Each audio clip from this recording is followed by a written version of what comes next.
thankful for the organizers, especially Ganesh called me and asked about this is the film festival which is happening on the theme called tourism. It is indeed honor for me, Ganesh, to be here with the help of the entire foundation, the entire collaboration with Maharashtra Tourism along with the Parbana Foundation. The very idea of creating some awareness about the tourism on the World Tourism Day is commendable. I must actually congratulate the organizers for coming up with this very interesting concept of bringing cultural activities, film screenings, at the same time the panel discussion which throws some kind of a interesting questions why the tourism is important at this particular period of time with a discussion with the young people.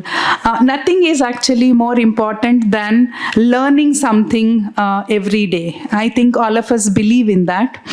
Maybe I take this 5 minutes to appreciate the entire work which was done today. Also the dignitaries who are sitting besides me, all the senior honorary members, be it the veteran actor or the persons from the expertise from the industry.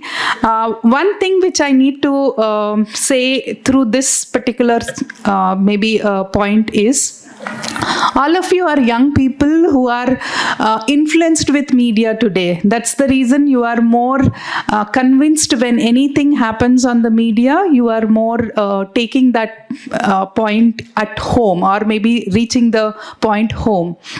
Why I'm saying this is also look at the films you are making today. This actually leads to what we call it in academic terms called cine-induced tourism.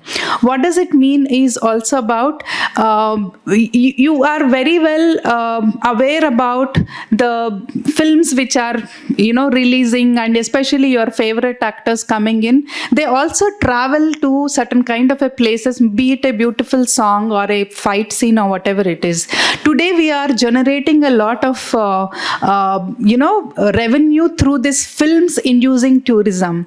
I'm also from this particular stage wants to tell the young people that films are also basically an attractive kind of a platform which induces the tourism. So through the short films you can go to the what we call it as a nature positive tourism, going to the places and bring in the nature which is maybe like I was listening to the panel members, they were talking about biodiversity or sustainability in terms of, and local people, budget travels and all.